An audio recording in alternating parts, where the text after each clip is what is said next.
Recuerdo el momento exacto en que la voz de mi padre rompió el silencio de nuestra pequeña casa en las afueras de Valencia. Sus palabras fueron como una navaja, afiladas e implacables. Solo sabes tomar, nunca has dado nada a esta familia.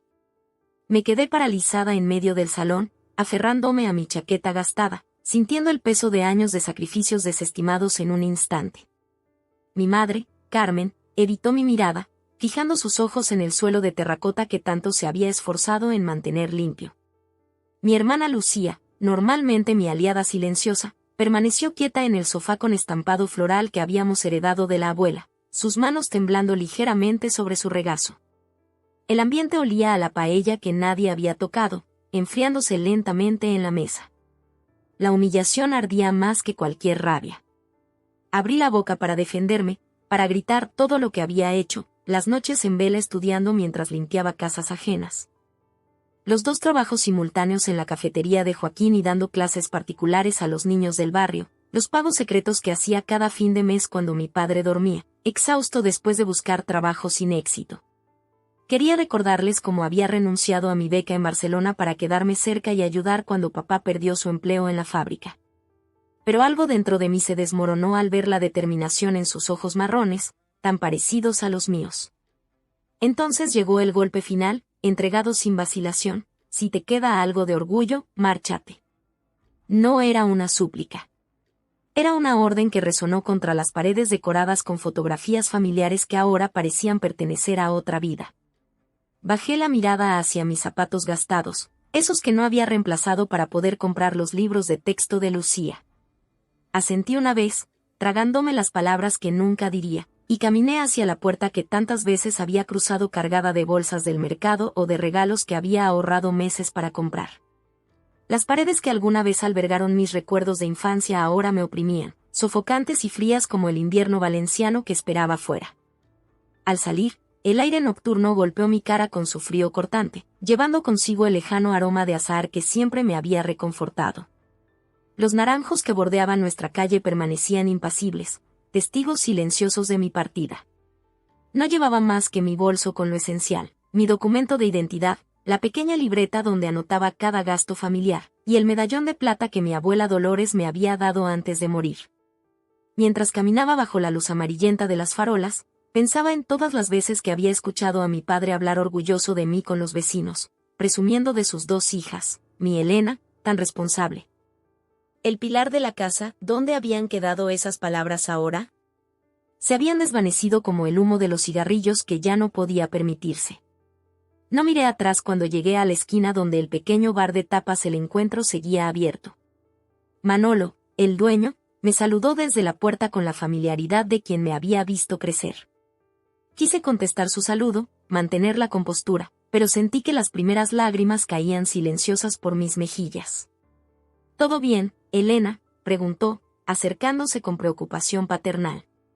Todo bien, mentí, apretando los labios para contener el temblor.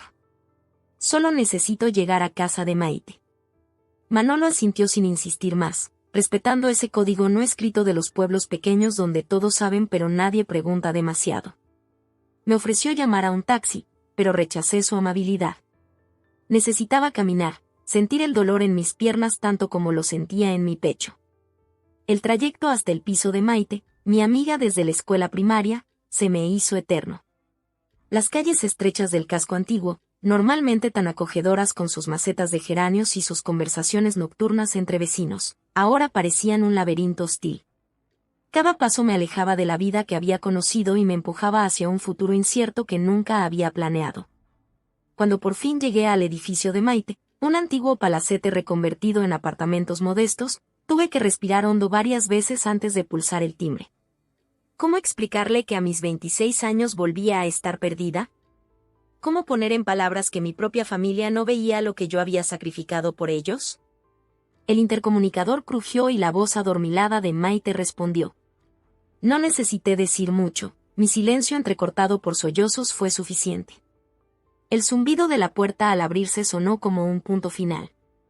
Mientras subía las escaleras desgastadas hasta el 3er piso, comprendí que algo había terminado definitivamente. No era solo que hubiera salido de casa, era algo más profundo. La Elena que siempre ponía a todos por delante, la que sacrificaba sus sueños sin pestañear, había quedado atrás en aquel salón. Había terminado. Por fin me había ido.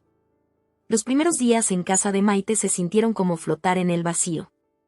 Me instalé en su pequeño sofá de 2 plazas que olía ligeramente a café viejo y a ese peculiar aroma de esperanza mezclada con resignación. El apartamento, ubicado en el barrio de Benimaclet, apenas tenía espacio para una persona, mucho menos para 2, pero Maite insistió en que me quedara el tiempo que hiciera falta. Cada mañana despertaba con un nudo en el estómago, preguntándome si había cometido un terrible error. ¿Debería haber aguantado más? ¿Haber explicado mejor todo lo que hacía por ellos? Pero el orgullo, esa brasa obstinada dentro de mí, me mantenía en movimiento, impidiéndome regresar arrastrándome a casa como si fuera yo quien debía disculparse. «Puedes quedarte todo el mes», me dijo Maite mientras se preparaba para ir a su trabajo en la biblioteca municipal. «Pero tienes que prometerme que buscarás ayuda. No puedes guardarte todo esto dentro, Elena». Asentí sin comprometerme realmente. No quería hablar con nadie sobre lo sucedido. Las palabras de mi padre seguían resonando en mi cabeza como un eco interminable. «Solo sabes tomar». ¿Cómo podía alguien que me conocía desde siempre estar tan ciego ante mis sacrificios? Comencé a buscar trabajo desesperadamente. Ya no podía permitirme la selectividad de antes, cuando rechazaba ofertas que interfirieran con mis responsabilidades familiares. Recorrí las calles de Valencia con currículos improvisados, golpeando puertas de cafeterías, tiendas y oficinas. Conseguí horas extras donde pude, de camarera en la Taberneta, un pequeño restaurante junto al Mercado Central, dando clases particulares a estudiantes de secundaria.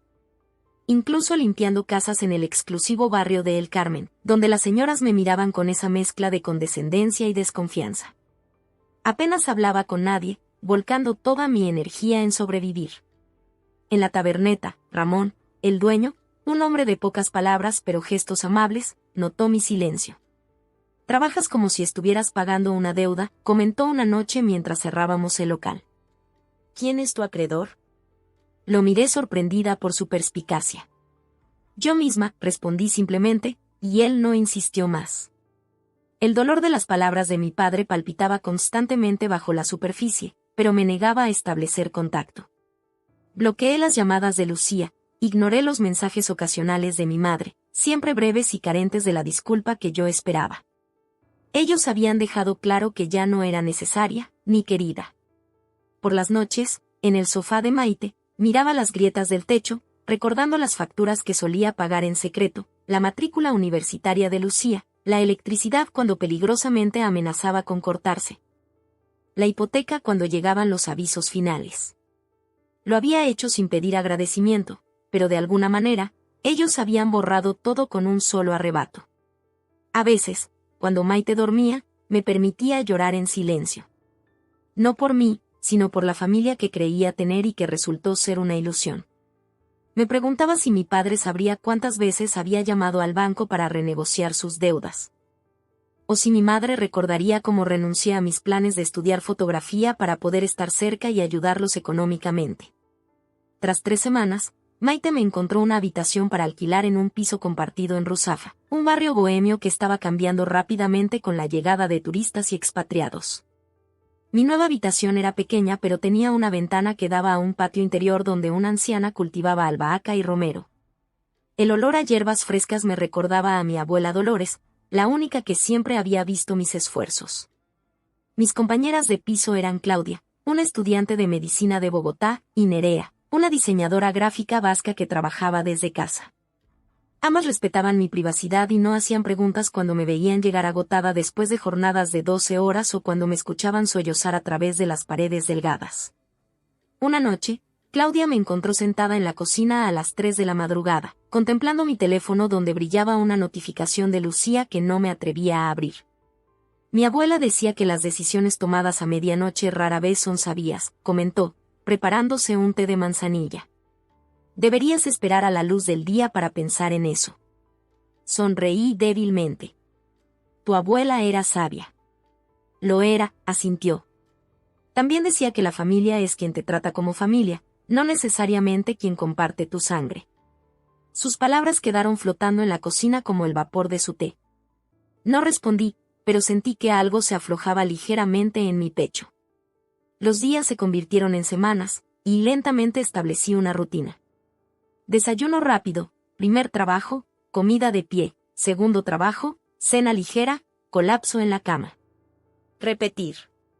No había espacio para pensar, y eso estaba bien. El cansancio físico mitigaba el dolor emocional. Empecé a guardar dinero, céntimo a céntimo. Ya no tenía que mantener a mi familia, así que por primera vez, ahorraba para mí. La idea me producía una extraña mezcla de liberación y culpa. En mi mente, aún escuchaba la voz acusadora de mi padre: solo sabes tomar. Una tarde, regresando del trabajo, pasé frente a una pequeña escuela de fotografía. Me detuve, contemplando el escaparate donde exhibían trabajos de estudiantes. Fotografías de rostros anónimos, paisajes urbanos, momentos cotidianos transformados en arte. El sueño que había abandonado años atrás. «Tenemos un curso básico los domingos», dijo una voz a mi espalda. Me giré para encontrarme con una mujer mayor, de pelo plateado y ojos vivaces. «No es caro y prestan cámaras».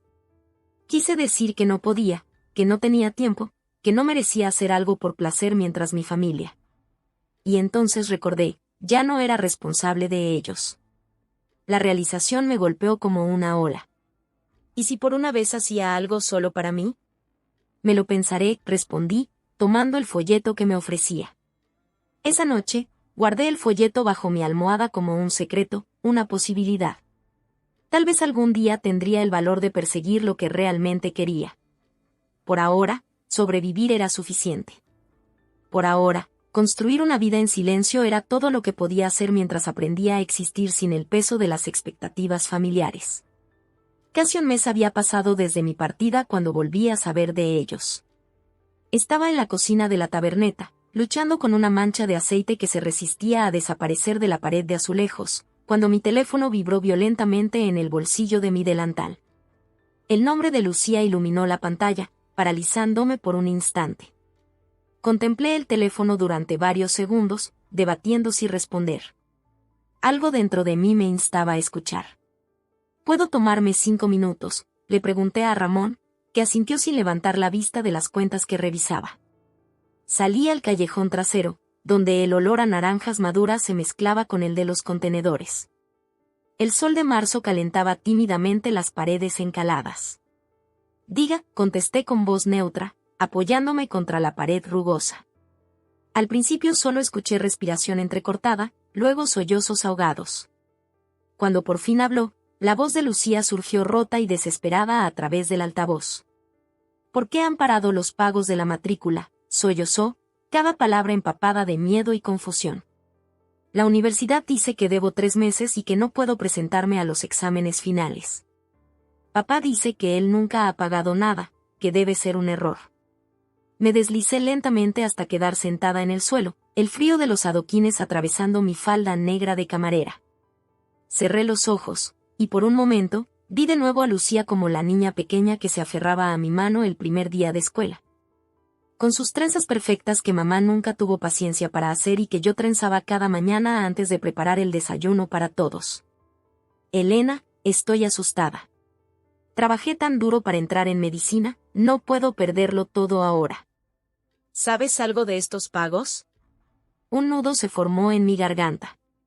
Durante 3 años había estado haciendo transferencias mensuales desde mi cuenta, sacrificando mis propios ahorros para que Lucía pudiera estudiar en la Universidad de Valencia sin preocuparse por el coste. Nunca le dije que era yo quien pagaba, dejé que creyera que nuestros padres habían encontrado el dinero de alguna manera. «Elena, por favor, di algo», suplicó mi hermana.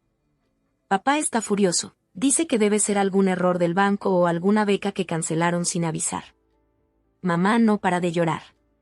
Quería responder, consolarla como siempre había hecho, prometerle que todo estaría bien. Pero las palabras de mi padre resonaban en mis oídos. «Solo sabes tomar, nunca has dado nada a esta familia». No encontré la fuerza para hablar. En lugar de eso, abrí WhatsApp y escribí un mensaje simple: «Pensé que nunca había dado nada a esta familia». Lo envié antes de poder arrepentirme. El silencio que siguió fue ensordecedor. Podía imaginar a Lucía leyendo el mensaje, la realización golpeándola como me había golpeado a mí la verdad aquella noche en el salón familiar. Tú, su voz era apenas un susurro ahora. ¿Has sido tú todo este tiempo? Tengo que colgar, Lucía. Mi descanso ha terminado. No, espera, por favor, corté la llamada, apagué el teléfono y me quedé mirando el cielo valenciano, ese azul intenso que siempre me había recordado que hay cosas mayores que nuestros problemas cotidianos. Ramón me encontró allí 10 minutos después, con los ojos secos pero el alma llorando. ¿Malas noticias?, preguntó, ofreciéndome un cigarrillo que rechacé con un gesto. Solo la verdad saliendo a la luz, respondí, levantándome con determinación. ¿Necesitas ayuda con el turno de cenas?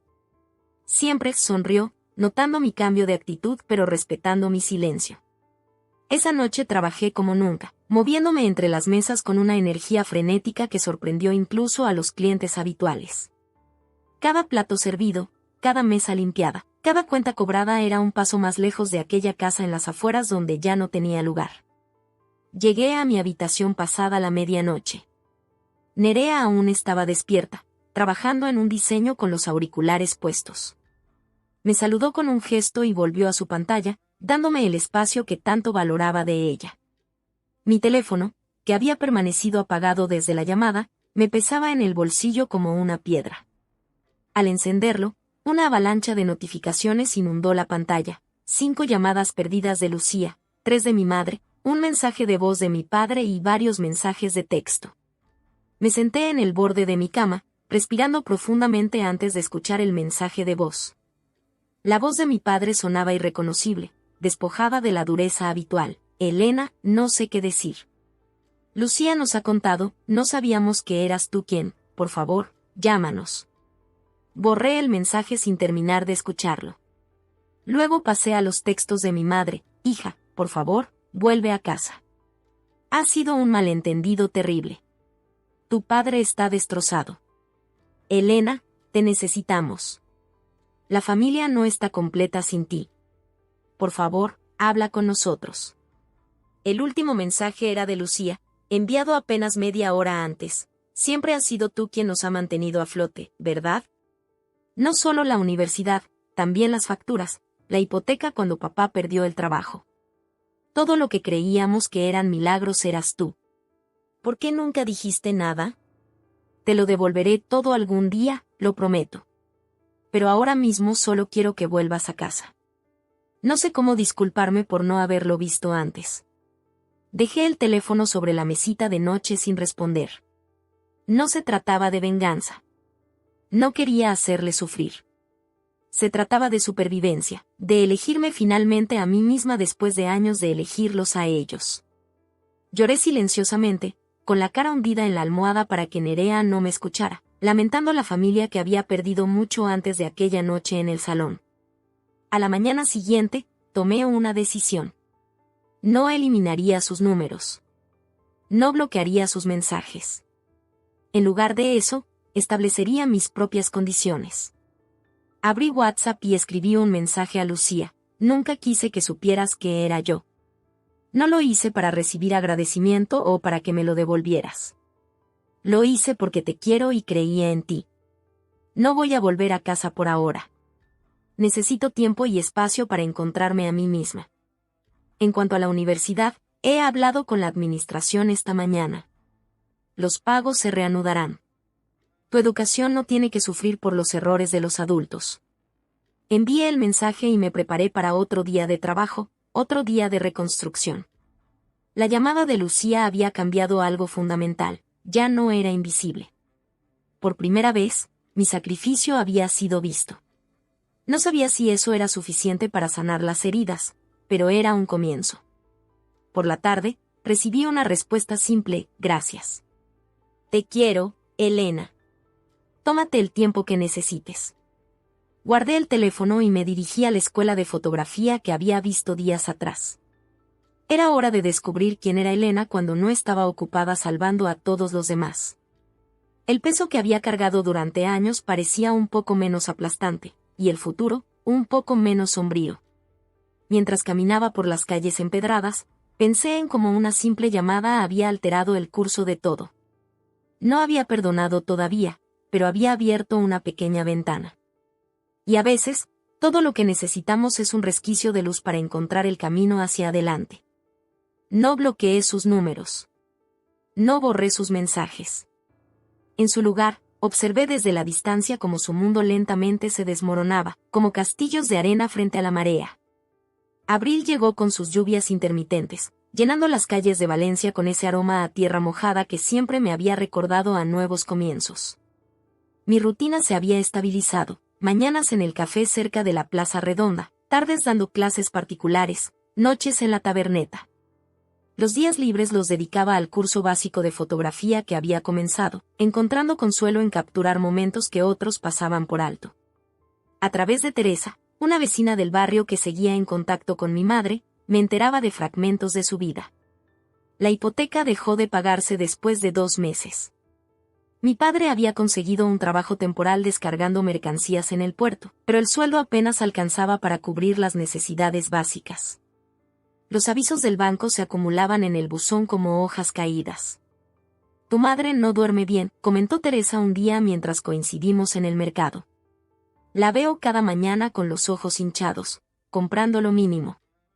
Ya no lleva esos pendientes de plata que tanto le gustaban».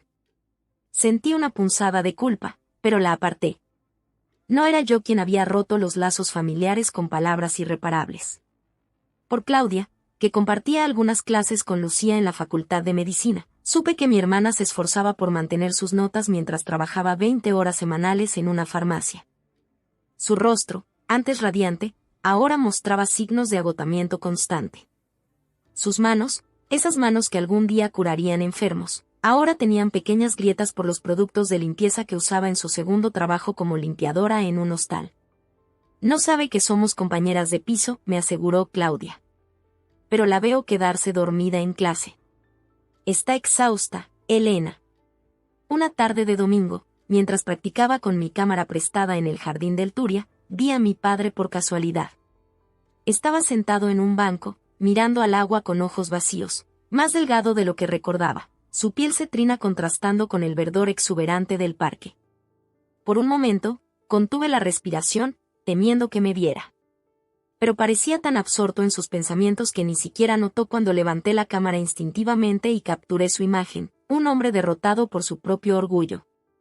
Esa foto se convirtió en la favorita de mi profesora de fotografía. «Has captado algo universal aquí», dijo Mercedes, estudiando la imagen en blanco y negro. «La dignidad en medio del sufrimiento». «¿Lo conoces?» No, mentí, sintiendo un nudo en la garganta. Solo era un hombre en el parque. Por las redes sociales, que raramente revisaba, vi que mi madre había empezado a vender pasteles caseros para complementar los ingresos familiares. Publicaba fotos de bizcochos de naranja y almendra, tartas de Santiago, pasteles de boniato, todas las recetas que me había enseñado durante años. Cuando juntas preparábamos los postres dominicales mientras escuchábamos viejas canciones de Rocío Jurado en la radio. Los comentarios eran amables pero escasos. «Tienen una pinta estupenda. Carmen, ¿me apartas uno? ¿Haces envíos fuera de Valencia?». Me preguntaba si era suficiente para ayudar con las facturas que ahora se acumulaban sin mi intervención silenciosa. Una mañana de mayo, Lucía me envió un mensaje directo: «Mamá ha tenido que empeñar su anillo de boda para pagar la luz. No te lo cuento para hacerte sentir mal, solo porque creo que deberías saberlo. Te echamos de menos, pero entiendo por qué te fuiste». Yo habría hecho lo mismo. No respondí, pero esa noche lloré hasta quedarme dormida, abrazando la almohada como cuando éramos niñas y compartíamos habitación, susurrándonos secretos en la oscuridad. Junio trajo el calor sofocante característico de Valencia y con él, noticias más preocupantes. Teresa me interceptó a la salida del mercado, sus ojos revelando su ansiedad antes que sus palabras. «Tu padre ha tenido un pequeño accidente en el puerto», dijo, ajustándose el sombrero de paja que la protegía del sol inclemente. «Nada grave, pero suficiente para que no pueda trabajar por unas semanas».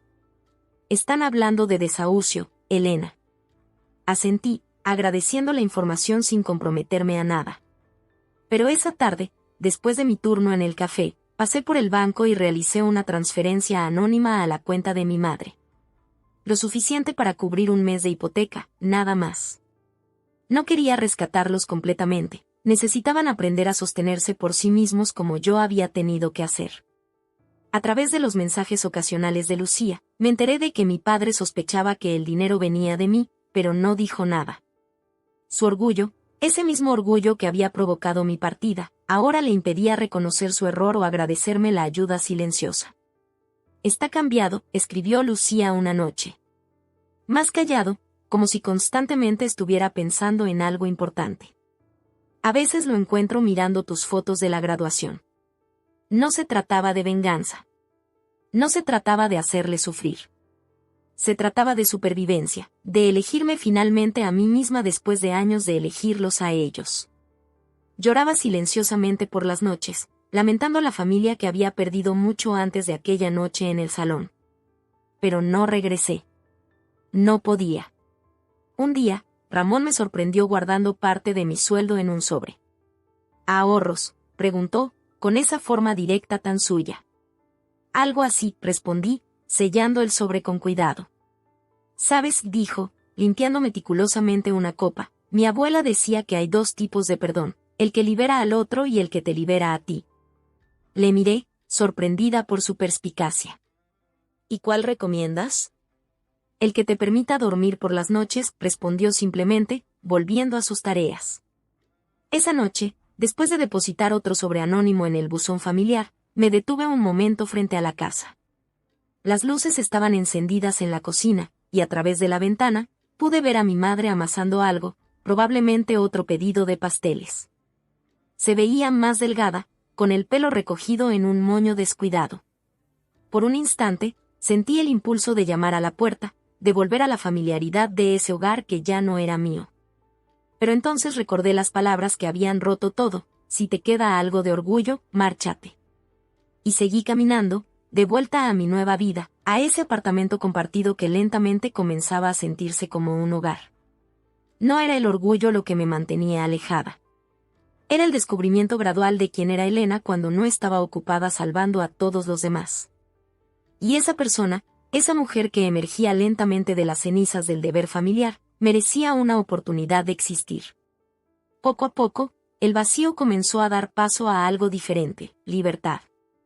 A finales de julio, con el verano valenciano en su apogeo, conseguí alquilar una habitación propia cerca del barrio del Carmen. Era un espacio pequeño pero luminoso, con una ventana que daba a un patio interior lleno de bugambillas y una anciana que regaba sus plantas cada tarde mientras tarareaba coplas antiguas.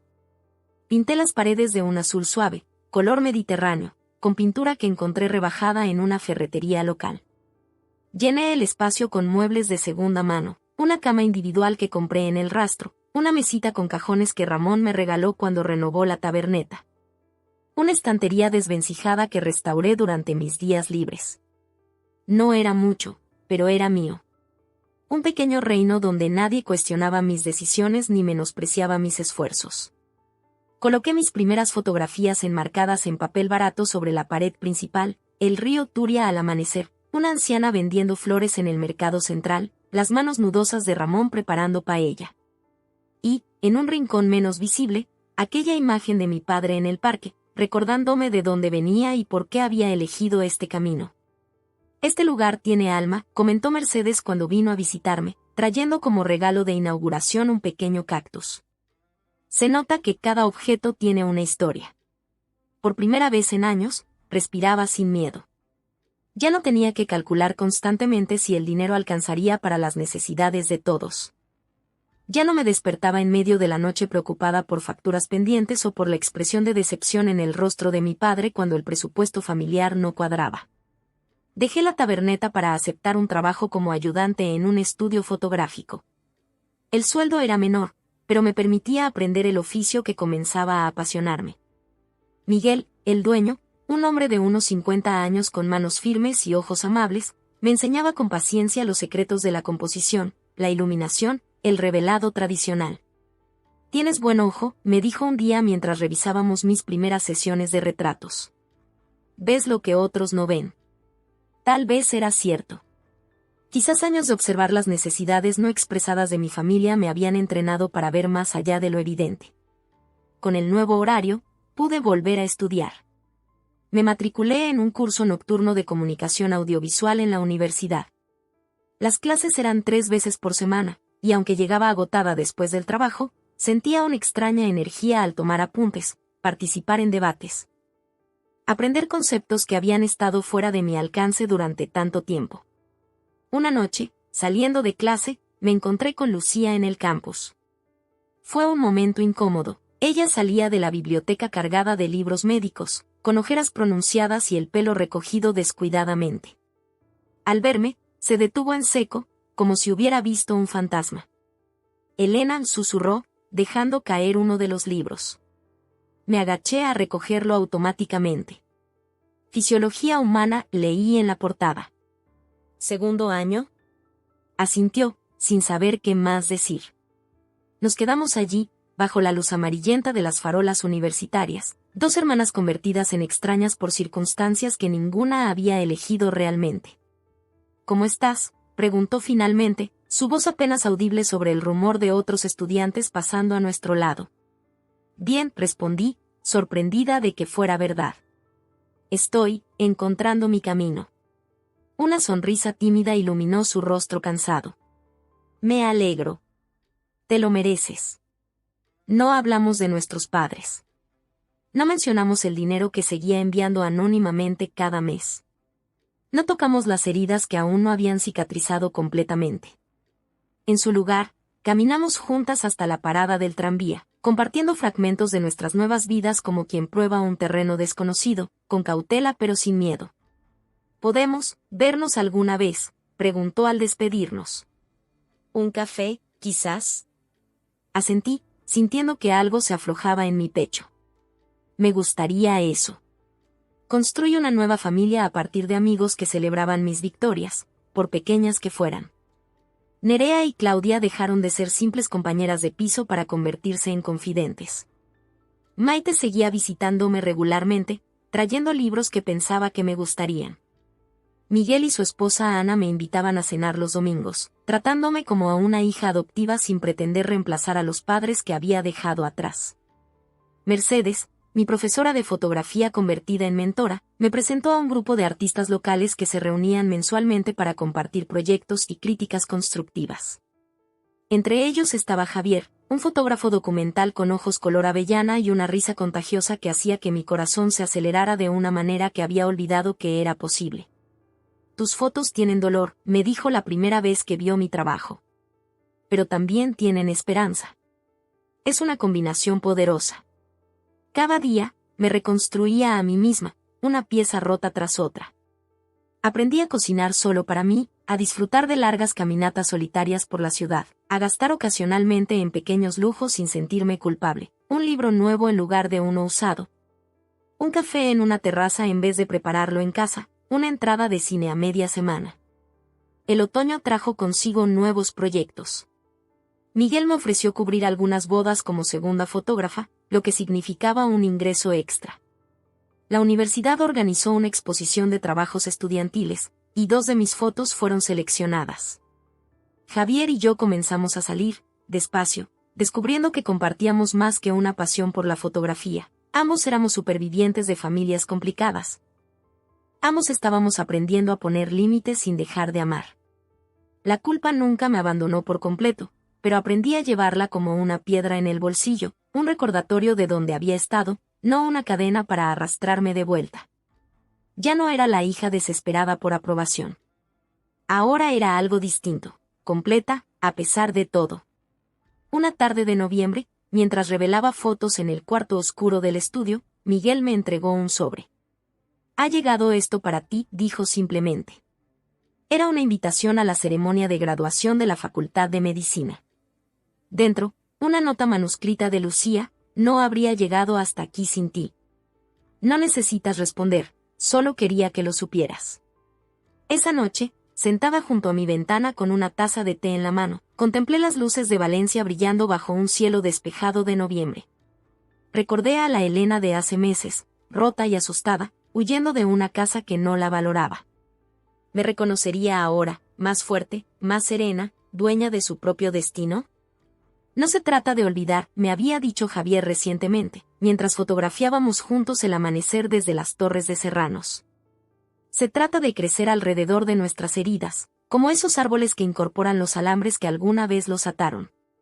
Miré la invitación de Lucía nuevamente. Aún no estaba lista para una reconciliación completa, pero quizás podía permitirme crecer alrededor de esta herida particular. Quizás podía estar allí para mi hermana sin perderme a mí misma en el proceso. Le mandé un mensaje simple: estaré allí. Su respuesta llegó inmediatamente, un corazón y una palabra que resumía todo nuestro largo viaje: gracias. Guardé el teléfono y respiré profundamente, saboreando el aroma a hogar que emanaba de mi pequeño apartamento. Las paredes azules, los libros de fotografía apilados junto a mis textos universitarios, las plantas que crecían en macetas desparejadas, las fotos de mi nueva vida mezcladas con algunos recuerdos seleccionados del pasado. Todo formaba un mosaico imperfecto pero hermoso. La libertad, descubrí, no consistía en romper todos los lazos. Consistía en elegir cuáles mantener, en qué términos, y con qué propósito. Una tarde de diciembre, sentada junto a mi ventana con una taza de té con canela, contemplando cómo la luz invernal bañaba las tejas rojizas de Valencia, decidí escribir una carta. Afuera, el cielo mostraba ese azul intenso y frío característico del invierno mediterráneo, y las campanas de la catedral resonaban marcando las 5. La vieja máquina de escribir Olivetti que había encontrado en un mercadillo de El Rastro esperaba sobre mi escritorio. Prefería su tacto mecánico, el sonido rítmico de las teclas, la imposibilidad de borrar lo escrito. Era un ejercicio de honestidad, cada palabra, una vez plasmada, no podía deshacerse.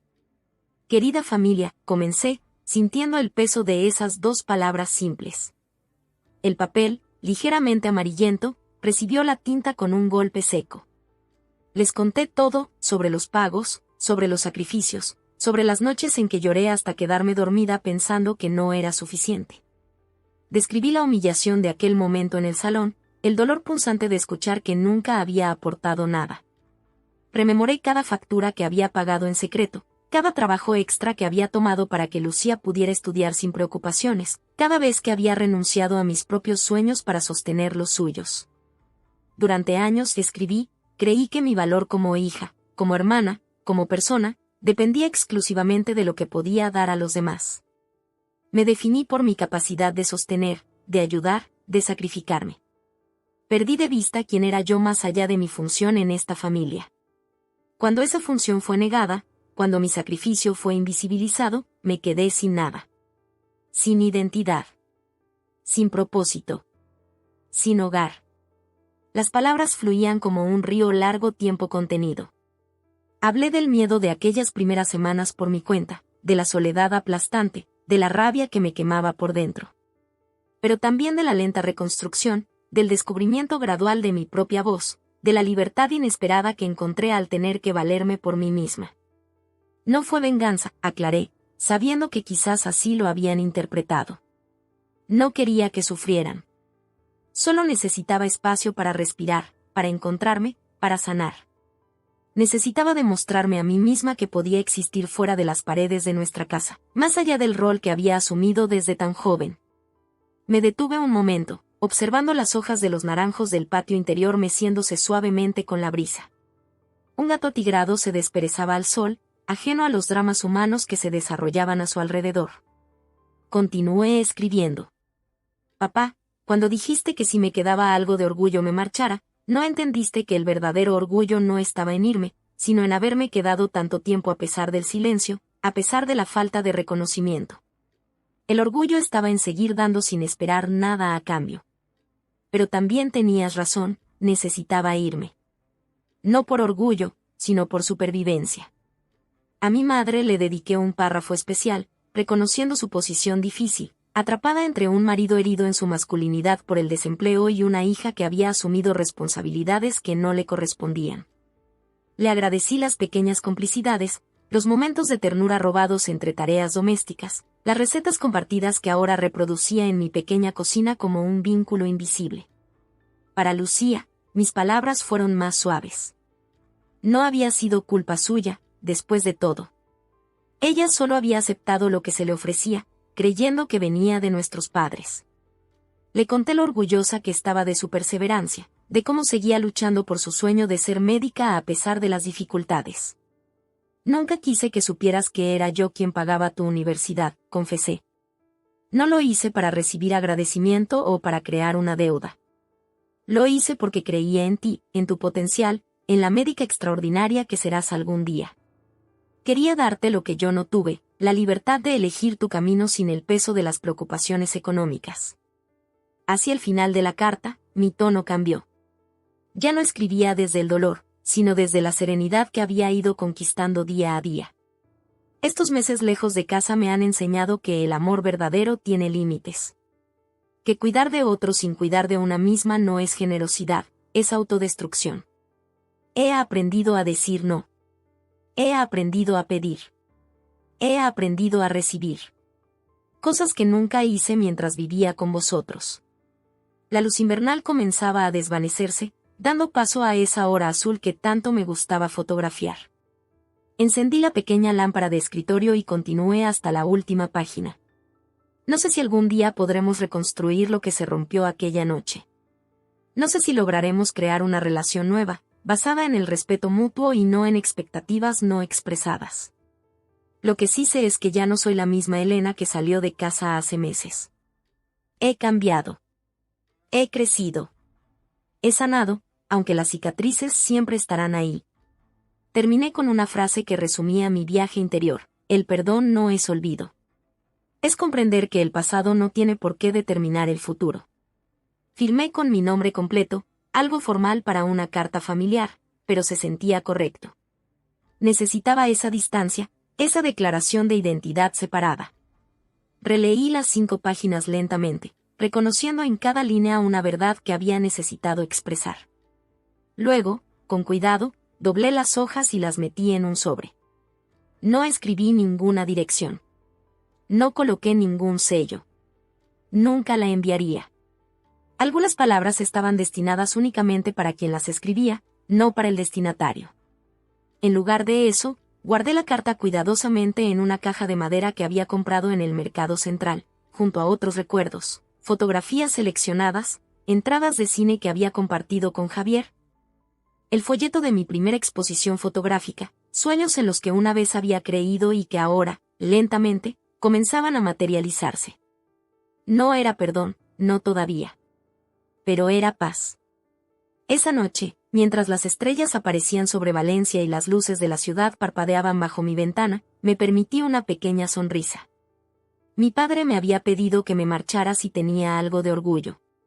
No tenía idea, marcharme había sido lo más digno que había hecho jamás. Cerré la caja, la coloqué en la estantería entre mis libros de fotografía, y me preparé para la cena con Javier. Habíamos quedado en probar el nuevo restaurante vegetariano cerca de la plaza del ayuntamiento. La vida continuaba, y por primera vez en mucho tiempo, me sentía genuinamente emocionada por descubrir qué vendría después. Mientras me ponía el abrigo, miré por última vez el sobre en la caja. Algunas palabras no necesitaban ser entregadas para cumplir su propósito. Algunas verdades solo necesitaban ser reconocidas, nombradas, para liberar el alma de su peso. Apagué las luces y salí a la noche valenciana, llevando dentro de mí una nueva ligereza. El futuro, antes tan amenazante, ahora se extendía frente a mí como un lienzo en blanco, esperando las imágenes que yo eligiera capturar.